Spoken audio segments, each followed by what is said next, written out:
Assalamualaikum dan salam sejahtera diucapkan kepada Tuan Pengerusi dan pensyarah-pensyarah yang saya hormati sekalian.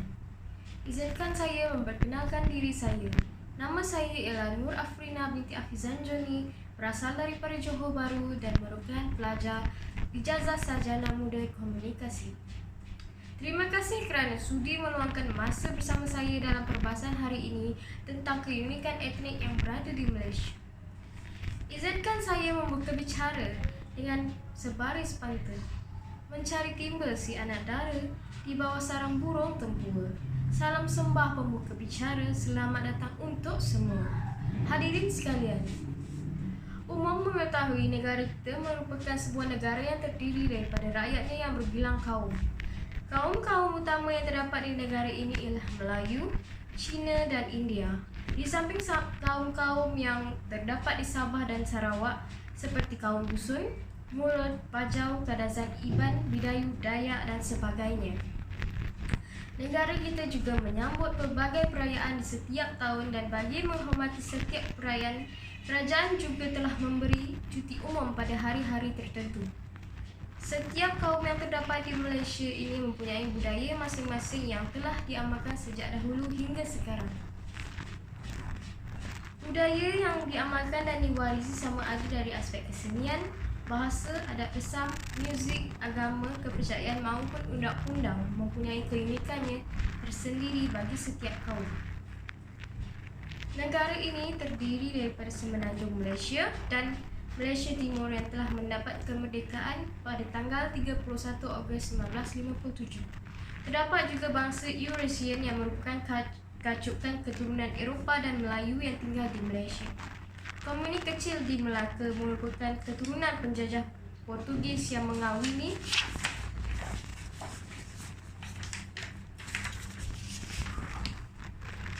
wanita-wanita tempatan.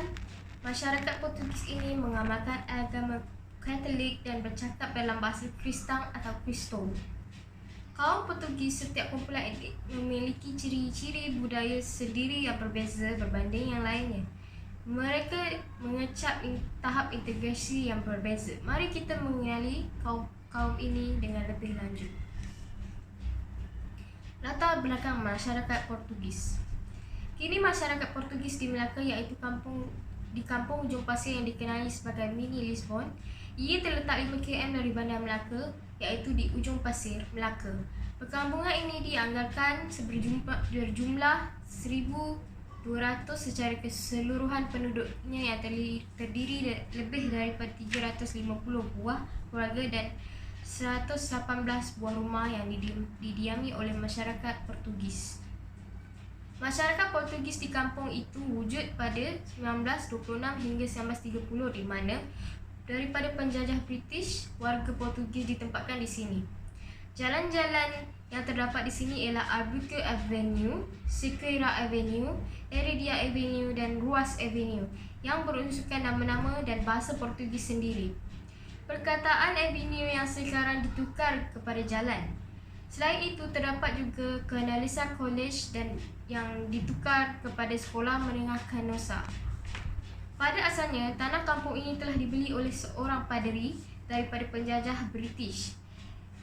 Dan pada masa itu, untuk menempatkan masyarakat Portugis yang miskin dan tinggal di satu tempat. Perkampungan ini meliputi keluasan 13 ekar dan 8 ekar daripadanya terdiri daripada penempatan penduduk dan selebihnya telah didirikan sekolah, padang, taman permainan dan baru-baru ini sebuah universiti swasta telah didirikan bagi pelajar dari dalam dan luar negara dan juga tarikan pelancong untuk pelajar pertukaran iaitu Universiti Lincoln. Ia merupakan sebuah perkampungan yang unik mengenai kehidupan masyarakat Portugis pada abad ke-16 dan masih mengamalkan bahasa, budaya dan tarian Portugis serta menyambut hari perayaan mereka sehingga hari ini. Masyarakat Portugis di Malaysia dikenali sebagai sebahagian daripada Asian Portugis berbanding di Brazil yang dikenali sebagai African Portugis. Masyarakat Portugis di Melaka termasuk di kampung Ujung Pasir ini khususnya berasal dari Goa, India, di mana Portugal pada masa itu mendarat di Goa dan mengkolonisasikan masyarakat di situ agar mempengaruhi budaya dan agama mereka. Sebagai contoh, jika mereka beragama Hindu, maka sejak kedatangan Portugis mereka harus menukar agama mereka.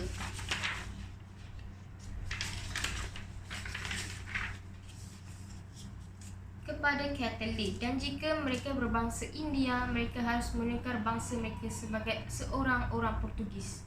Kedatangan Portugis di Melaka telah mengambil masa selama 9 bulan dan mengikut arus angin dari kapal laut.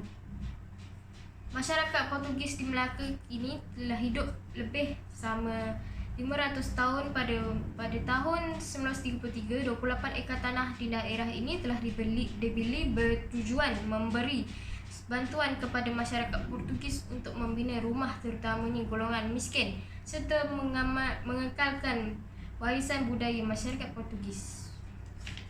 Tanah yang berpaya telah diterangkan dan sebanyak 10 rumah kayu berlantaikan tanah dan beratap lipas telah siap dibina. Pada tahun berikutnya, kampung ini telah berjaya dibina sepenuhnya dengan bantuan 2 orang paderi Katolik yang bertanggungjawab dalam usaha membina perkampungan ini, dikenali sebagai Father Alvaro Manuel Carraro dan Father Jules Pierre Francois. Sebab itulah kampung ini dikenali sebagai Padre Sacang atau Tanah Paderi, dan dahulunya dikenali sebagai Saint John. Pembinaan perkampungan ini juga adalah atas kesedaran dua-dua paderi tersebut supaya penganut agama Kristian tidak perlu berulang-alik jauh meredah sungai dan laut untuk sampai ke gereja Saint Peter. Selain itu, kita berlanjut kepada budaya yang diamalkan oleh masyarakat Portugis. Saudara dan saudari yang dikasihi, hampir keseluruhan kaum di sini beragama Kristian dan terdapat beberapa keluarga yang telah berkahwin campur dengan kaum Cina dan memeluk agama Buddha. Juga terdapat orang Portugis yang berkahwin dengan orang Melayu dan memeluk agama Islam. Dari segi budaya, masyarakat Portugis di sini mengamalkan perkahwinan campur kerana pada zaman dahulu mereka berkahwin dengan wanita-wanita tempatan. Kebanyakan budaya yang diamalkan oleh masyarakat Portugis ni dipengaruhi oleh amalan Melayu seperti pakaian, adat perkahwin dan cara makan dan minuman. Antara yang asalnya dari masyarakat Portugis ialah kuih bahulu atau nama asalnya bolu, dan sekarang terkenal di kalangan masyarakat Melayu. Hubungan budaya komuniti Portugis dan budaya Melayu dan Cina di tanah Melayu menyebabkan berlakunya asimila budaya, dan pada mulanya juga masyarakat Portugis juga berkahwin dengan kaum Cina berketurunan baba dan nyonya yang dikenali sebagai citi atau hasil perkahwinan. Daripada itu lahirlah penerapan budaya Melayu di dalam kalangan mereka. Dalam kalangan adat orang Portugis dalam perkahwinan, orang Portugis terutamanya orang tua-tua sangat mahir dalam berpantun dan pada masa yang sama menyanyi dondang sayang dan pantun berisik. Pantun biasa digunakan dalam upacara merisik di mana rombongan lelaki datang ke rumah pihak perempuan untuk meminang dan mereka saling berbalas-balas pantun pada masa itu dan saling berkias. Dalam upacara kematian pada suatu ketika dahulu sebelum adanya kemudahan IT, orang Portugis akan membunyikan loceng bagi menandakan kematian dan ia dibunyikan secara berlainan bagi membezakan hal baik dan buruk. Hal baik di sini adalah seperti perkahwinan dan isyarat untuk sembahyang, manakala hal buruk pula berkaitan dengan kematian atau musibah. Loceng tersebut telah diberikan khas dari Portugal. Dari segi pakaian, masyarakat Portugis memakai pakaian tradisional yang dikenali sebagai baju banyan. Manakala apabila adanya percampuran antara budaya Melayu dan orang Portugis, kain sarung mula diperkenalkan bagi kaum lelaki dan berkebaya bagi kaum wanita yang kekal hingga ke saat ini dan dipakai oleh setiap bangsa di Malaysia.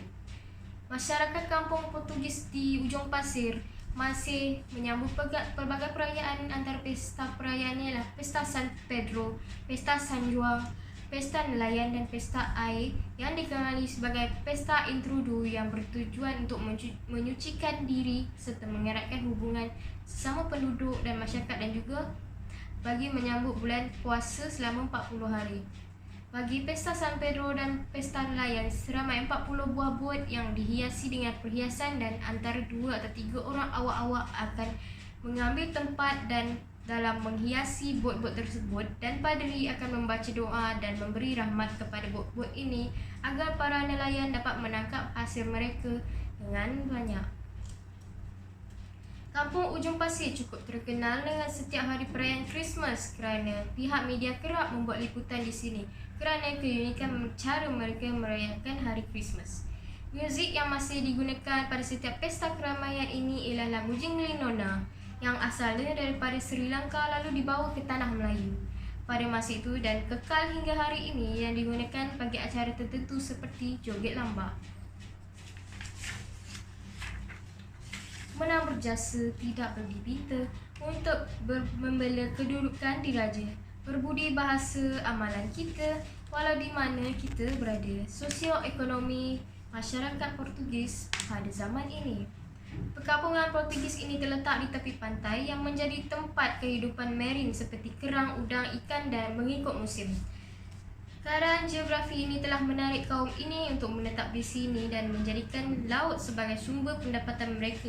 Dan sekitaran di sini juga aman, nyaman, tenteram dengan tiupan angin pantai. Secara amnya, hampir 90 masyarakat di Kampung Ujung Pasir ini dikenali sebagai masyarakat yang bekerja sebagai nelayan. Kerana penempatan mereka yang dekat dengan laut dan pekerjaan ini masih dilakukan hingga sekarang oleh sesetengah penduduk. Bagi mereka yang bukan bekerja sebagai nelayan, mereka tidak dapat tinggal di kampung itu kerana kampung itu khususnya untuk nelayan. Selain itu, pada zaman dahulu juga, mereka tidak pergi ke sekolah kerana mereka menjajah makanan ataupun kuih muih. Namun perubahan zaman telah berlaku yang menyebabkan golongan muda khususnya tidak lagi menjadi nelayan.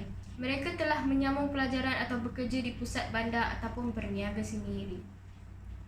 Kebanyakan mereka mempunyai pelajaran yang tinggi dan memegang jawatan dalam sektor swasta dan pejabat kerajaan. Golongan muda juga telah ramai berpindah dan meneruskan kehidupan di atas tuntutan bekerja dan sudah pun berkeluarga. Hasilnya, nelayan yang tersisa pada masa ini cuma 10% sahaja. Cara pemakaian juga telah berubah juga selaras dengan pemodenan zaman, iaitu masyarakat Portugis pada masa ini tidak lagi mengenakan pakaian-pakaian tradisional mereka setiap hari kecuali pada hari-hari tertentu seperti perayaan atau upacara adat, terutamanya bagi golongan remaja yang telah terpengaruh dengan pelbagai fashion terkini, khususnya fashion lebih kepada budaya kebaratan. Rumah-rumah mereka juga telah dinaik taraf di mana pada asalnya menggunakan atap nipah, dinding kayu dan berlantaikan tanah atau pasir kini telah berubah sama sekali selaras dengan kemodernan arus zaman. Kenderaan merupakan perkara penting bagi mereka. Oleh itu, setiap masyarakat di sini mempunyai kenderaan masing-masing untuk memudahkan taraf hidup mereka. Kesimpulannya, masyarakat Portugis di Kampung Ujung Pasir ini telah lagi mengekalkan identiti dan budaya mereka kerana kampung ini satu-satunya perkampungan bagi masyarakat Portugis di Melaka. Berbanding dengan kampung Portugis yang lain yang hampir pupus dan ada juga yang telah pupus. Walaupun telah mengalami pelbagai perubahan budaya dalam kalangan masyarakat ini, mereka masih lagi terus-menerus menganjurkan pelbagai acara dan pesta bagi menarik minat pelancong dan memperkenalkan budaya mereka kepada generasi-generasi akan datang. Cara hidup mereka banyak dipengaruhi oleh budaya Melayu. Justru pengkaji tidaklah berasa canggung apabila bertemu mereka kerana mereka sangat ramah kepada tetamu yang datang.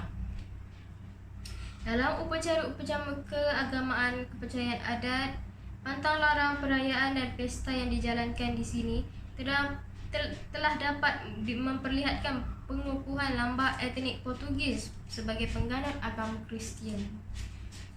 Secara tidak langsung, Mereka telah memberi sumbangan terhadap sektor pelancongan dalam negeri dan ekonomi negara dengan menarik minat pelancong asing untuk melawat keistimewaan kampung mereka serta dapat mempromosikan negeri Melaka sebagai salah satu negeri yang kaya dengan sejarah dan pelancongan. Kata bermadah semarak rasa, pengubat lara kesuma dianjung. Andai ada maaf terkasar bahasa, maaf dipinta, jari disusul. Hadirin dan hadirat sekalian. Maka dengan ini, tamatlah perbahasan kita mengenai keunikan etnik yang ada di negara kita. Dengan limpah kurnianya, hendaklah kita menjaga negara dan bangsa kita ini dan mempertahankannya hingga ke akhir kelak. Sekian, terima kasih dari saya. Wabillahi taufiq wal hidayah. Assalamualaikum dan selamat sejahtera.